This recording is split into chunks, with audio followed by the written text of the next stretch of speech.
going to see what happens with Greenland. We need Greenland for national security, so we're going to see what. But we have a very good relationship with Denmark, as you know. We'll see. But we're doing the Golden Dome. We're doing a lot of things, and we really need it. If we don't go in, Russia's going to go in, and China's going to go in.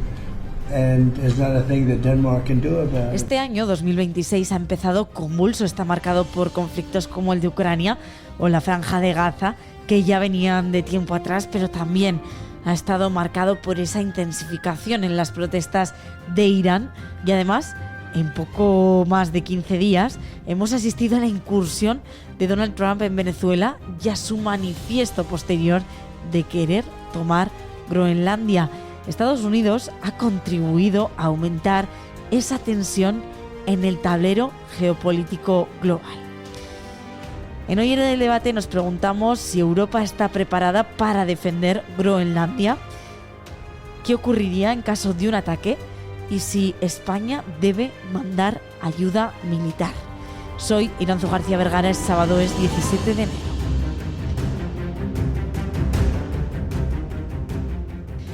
Donald Trump lleva semanas diciendo que quiere hacerse con Groenlandia, la isla que pertenece a Dinamarca. Después de las advertencias de Donald Trump y de su determinación por tomar esta isla, varios países de la OTAN, organización por cierto a la que también pertenece Estados Unidos, han desplegado militares en esta isla. Países como Noruega, Suecia, Finlandia, Alemania, Países Bajos, Francia o Reino Unido han respondido a ese llamamiento de Dinamarca para desplegar militares sobre la isla, sobre Groenlandia. Algo que parece no preocupar en absoluto a Estados Unidos. Well, to your first question on Greenland, I don't think troops in Europe impact the president's decision-making process, nor does it impact his goal of the acquisition of Greenland at all.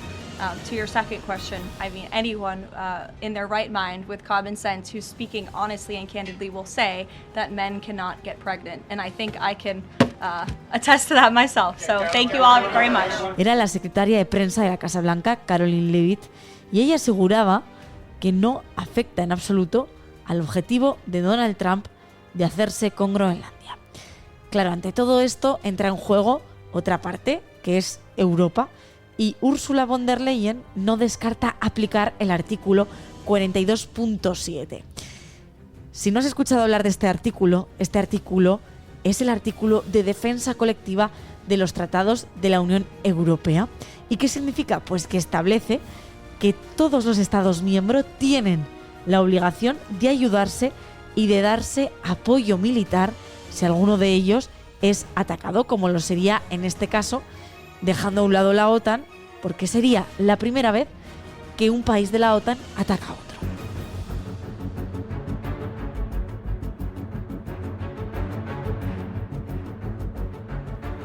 Vamos a tratar de analizar todo esto con Juan Rodríguez Garat, él es almirante retirado. Hola Juan, ¿qué tal? Hola, buenas tardes. Estamos hablando de la cuestión de Groenlandia, una cuestión que nos lleva afectando ya varias semanas, y ahora lo que está encima de la mesa es si Europa tiene alguna posibilidad de defender Groenlandia o de hacer frente a Donald Trump. ¿La tendría? Sí, absolutamente sí. En el mundo militar nos planteamos estas cosas no como quién va a ganar una guerra. Una guerra primero tiene que producirse. Nosotros apostamos siempre por la disuasión, para disuadir a Estados Unidos, si es que tiene verdaderas intenciones, que no lo sabemos. Es posible que solo sea una amenaza para presionar en las negociaciones, pero para disuadir a Estados Unidos de invadir Groenlandia, basta con hacerle creer o hacerle pensar que los costos van a ser mucho más altos que los beneficios que va a conseguir con esa invasión. Eso es básicamente lo que constituye la disuasión. Y Europa tiene poder político, militar y económico suficiente para conseguir eso. No una derrota de Estados Unidos, pero nosotros no vamos a conquistar a Estados Unidos. Lo único que estamos tratando es de convencerle de que no intente conquistar Groenlandia. There are many speculations out there about what should be done, what could be done, what may be done. Greenland belongs to its people. So it's up to Denmark and Greenland, and only to them, to decide on matters that are concerning Denmark and Greenland. Greenland is part of NATO. And when we are speaking about Arctic security, this is one of the core topics of NATO. And we know that the glue between the allies is the fact that there's always the clear motto, one for all for one. For me, it's important that the Greenlanders know, and they know this by the deeds, not only by the words, that we respect the wishes of the Greenlanders and their interests, and that they ¿Qué implicaría, por ejemplo, si se activase el artículo 42.7 de la Unión Europea? Para que se active tiene que haber una agresión a Groenlandia, y no solo una agresión a Groenlandia, tiene que haber una respuesta de Dinamarca, porque Groenlandia no está cubierta por ese artículo, no pertenece a la Unión Europea. Dinamarca, si Dinamarca entra en guerra, Europa pues tendrá que apoyarla, como tendría que apoyar a España si a nosotros nos tocara vivir una situación parecida. Hay ya representantes militares de algunos países europeos que han respondido, ¿no?, a ese llamamiento de Dinamarca y han enviado a militares a Groenlandia. ¿España debe hacerlo? Esto evidentemente España debe hacerlo también. Es parte de esta dinámica de elevar para los Estados Unidos el coste de una posible agresión. Para Estados Unidos, cada bandera de cada país que se ponga en Groenlandia en defensa de la soberanía danesa y del derecho de los groenlandeses a la autodeterminación, cada bandera que se ponga allí eleva el coste de la posible anexión y hace mucho más difícil, por supuesto, pues que el presidente Trump y sobre todo Estados Unidos, el pueblo de Estados Unidos, que es al final el único que puede contener a Trump y que en este momento no apoya en absoluto el porcentaje de norteamericanos que apoyan la invasión de Groenlandia es inferior al 10%, es decir, que esos apoyarían cualquier cosa, ¿no? Por menos del 10% no se hace nada. Bien, pues cada presencia de cada nación que envíe tropas allí es un punto más a favor de la disuasión. Los representantes militares que han mandado estos países, ¿para qué? ¿No? ¿Para qué se han mandado esos representantes? Bueno, hay una doble perspectiva de lo que están haciendo. Dentro de la OTAN, estos militares que están allí, estos de varios países ya, lo que están haciendo es una misión de reconocimiento para mejorar las posibilidades de defender la isla en caso de un ataque que podría venir en algún futuro muy lejano de Rusia o de China. Esa es, con el gorro OTAN es lo que están haciendo. Con el gorro de la Unión Europea, esos mismos soldados están allí diciéndole a Trump que, primero, que no es verdad que Groenlandia esté indefensa. Segundo, que ellos están allí para defender los derechos de los daneses. Y por lo tanto, con ambas gorras, ya sea con la de la OTAN o de la Unión Europea, están trabajando por la disuasión, por la paz en Groenlandia.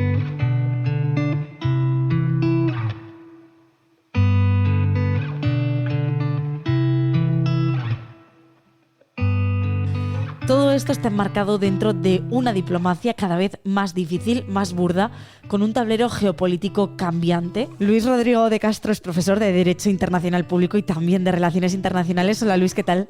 Hola, buenas tardes. Estamos hablando de las pretensiones de Donald Trump sobre Groenlandia. ¿Dentro de qué coyuntura se enmarcan, no? Bueno, pues se enmarca dentro de una coyuntura bastante cambiante de equilibrios territoriales. Cada vez más el Ártico es un espacio de encuentro, pero también de desencuentro, porque bueno, pues el deshielo hace que cada vez más sea navegable, sea transitable durante más tiempo al año, y eso pues abre nuevas rutas al comercio, reequilibra también esos tránsitos, ¿no?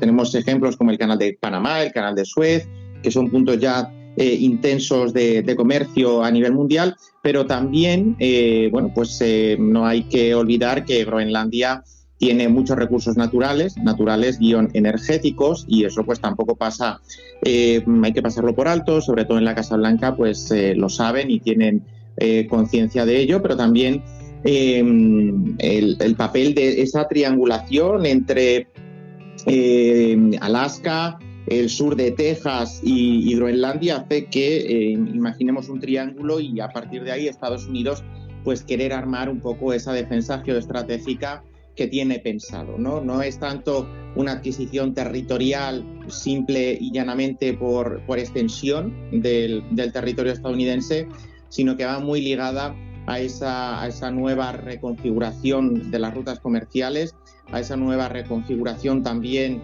de equilibrio territorial en la región del Ártico y sobre todo de pugna por los recursos naturales y sobre todo minerales. ¿Cómo podría cambiar esto el tablero a nivel geopolítico? Pues mira, la primera consecuencia de un ataque, una invasión, como lo queramos llamar, contra Groenlandia sería una estocada casi mortal, por no decir mortal directamente, contra la OTAN. Nunca ha habido un ataque entre dos miembros de la alianza. Es verdad que ha habido ataques contra miembros de la alianza, por ejemplo, contra Estados Unidos el 11S, que es el más paradigmático y que supuso la activación de la cláusula de defensa colectiva, pero nunca ha habido un ataque mutuo desde que existe la OTAN entre dos aliados, ¿no? Y eso nos sumiría en un escenario muy complicado, nunca antes visto, y posiblemente pues supondría el fin de la OTAN, o al menos el fin de la OTAN tal y como la conocemos, ¿no?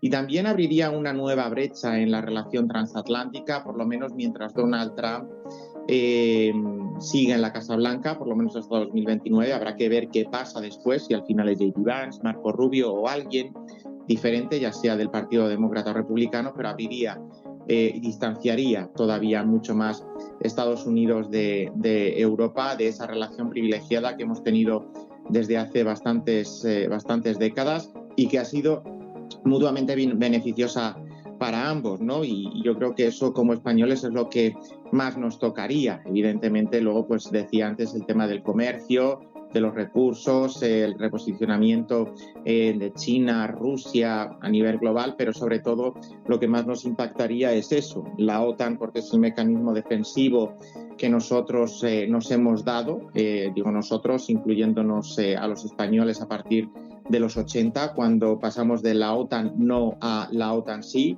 con Felipe González, y luego sobre todo pues esa relación con Estados Unidos. No es una relación al uso, es una relación comercial, cultural, económica, en muchos sentidos muy intensa, y yo creo pues que ninguno de los dos ganaría, sino que acabaríamos perdiendo ambos lados. ¿Cómo afectaría una agresión de este calibre al derecho internacional? Porque se salta, ¿no?, buena parte del mismo. Bueno, no estamos hablando aquí, bueno, es verdad que Groenlandia no es un territorio independiente, no es un país, un estado independiente, pero no es tampoco un territorio sometido a descolonización, ¿no? No estamos hablando de una colonia como pudieron serlo las colonias africanas de los países europeos, o hace más de 200 años los virreinatos, porque no eran colonias, eran virreinatos de Hispanoamérica, ¿no? Respecto a la corona española, no.